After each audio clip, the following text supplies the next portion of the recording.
Hey everybody, it's Sarah for Chromiati and welcome to my channel. Today I'm going to be making a blue and white marbled pour art charcuterie board. Now a lot of times you see these boards made purely with resin.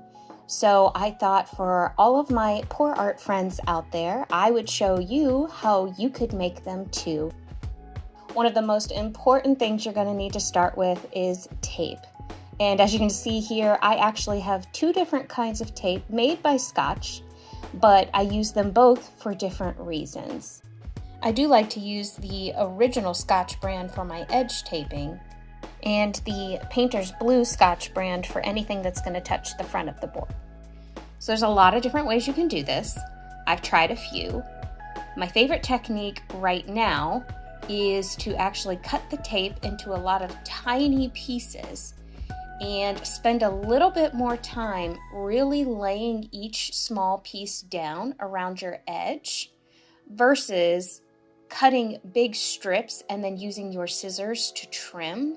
The reason why I like doing it this way is because with these curved edges, I've just found with my scissors or an X-Acto knife, I couldn't quite get the tape to ever just be cut clean enough. And what happens is after you add your final resin layer and you pull it all off at the very end, you end up a lot of times getting these kind of jagged edges because you didn't cut it crisp and clean enough. So laying the tape down this way may take a little bit more time than trimming it with scissors. But what I found is when you take it off, it's a much cleaner result. So I just cut a million little squares and I lay them and overlap them very carefully so that I get a very nice clean edge all around about the top half of the board.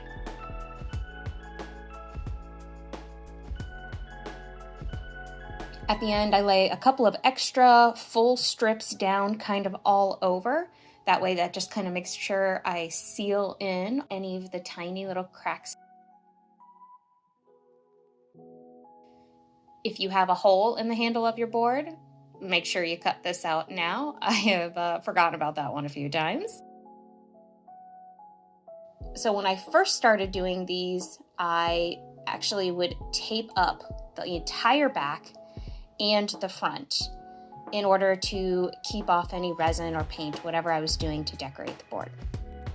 Here's what happens though, when you use that original Scotch Blue tape, sometimes it does too good a job and it can leave residue behind when you go to peel it all off at the end. And unless you have some really good goo removers, that can be really tricky to get off the wood finish.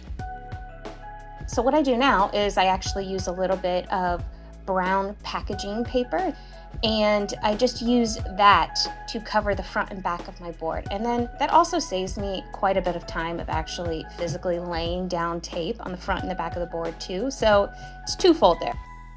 And I just kind of cut that to size and fold it up like a little present. And then using that Scotch painter's tape, that's what I put actually on the board where the paper doesn't cover. Just because I found that that tape doesn't leave any residue behind. And then I use that original Scotch tape right on the very edge, just so I get a super clean, crisp line, right where my paint's gonna go. Trust me, it is worth the time and effort to get your taping process down correctly. All right, so now on to the fun part.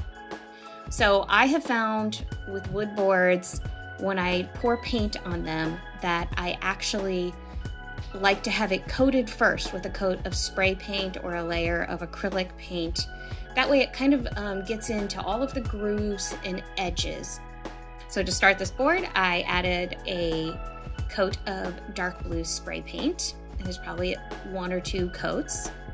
And now I've mixed Arteza Payne's Gray, which will actually look like a navy blue. And I've mixed some of my white. Both paints will be linked below in the description along with all the other supplies I'm using here. Both have a 3-to-1 ratio of Floetrol to paint, and then I just add water to thin. They're kind of a medium thickness, if that makes sense. Not runny like a Dutch pour, not super thick like a ring pour, somewhere in between. And then in order to get a nice marbled look, The technique that I like doing the best is just to take a small cup and work a section at a time. I layer the white and the blue maybe once or twice within the cup, and then give it a little swirl. When you pour it, you kind of give your wrist a little flick and pour it kind of sporadically. This is not a perfect science. I kind of just tend to mix the colors in the cup, swirl, move the paint around, see what happens, then add another layer going in a different direction, tilt the board, see what happens. You really have to kind of trust yourself a little bit in this process. Trust your gut, trust your eye. Just look at the contrast and what's happening with the paint and kind of go from there.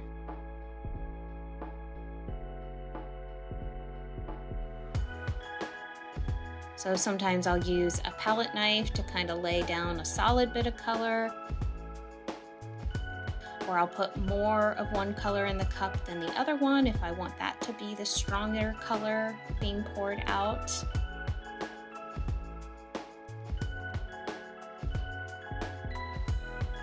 And then, you just keep playing with it. Before you know it, you have something you like eventually, right?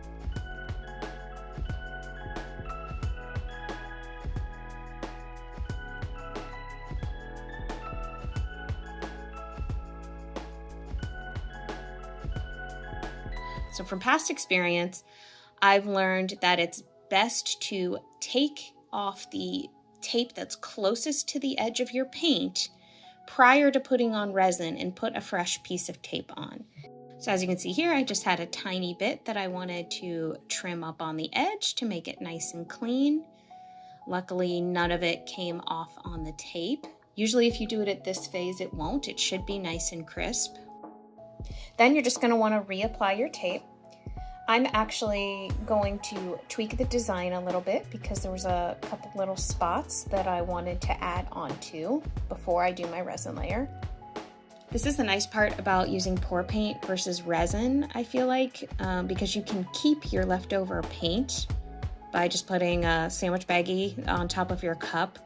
With resin, obviously it hardens after your first round, so then you have to mix new resin if you want to tweak the design. I just find when you use pour paint on things like this, it's a lot less wasteful than resin, but obviously, resin is beautiful. There's transparency, there's elegance. The way colors combine is just very different than paint. So, there's pluses and minuses to both. So now the painting part of the board is fully dry, and it's time to add a layer of clear resin. So I just pour a decent amount all over the top of my piece and spread it around with my gloved hands. Pop any bubbles with a blowtorch.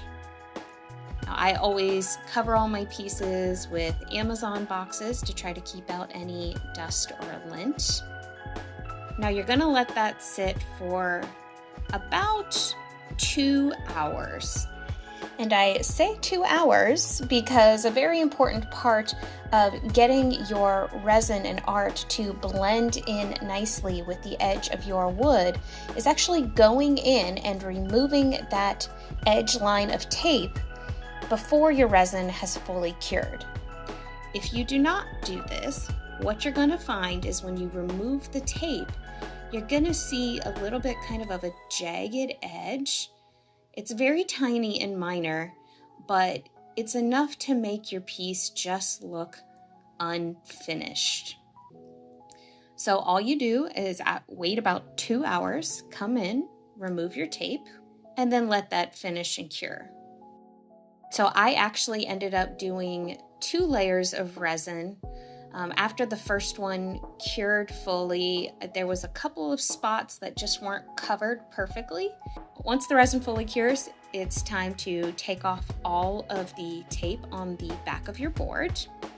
And to do this, you just use a heat gun and you heat it up and slowly peel it off on the edges, piece by piece. This piece actually turned out pretty clean for the back. But after that second coat of resin, my tape wasn't as tightly sealed on the front of the board.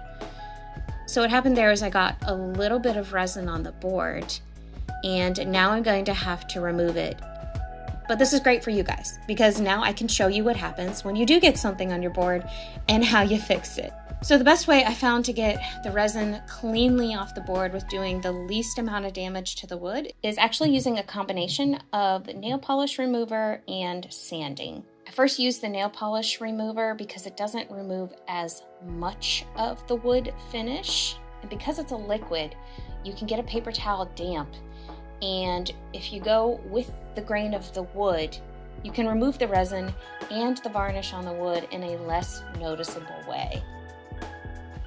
So as you can see, I've just put some nail polish remover on a paper towel, kind of scrubbed at the areas that had the resin. Once I got a decent amount of the resin removed, then I just take a small little sandpaper tool and kind of really clean off that whole area of the board.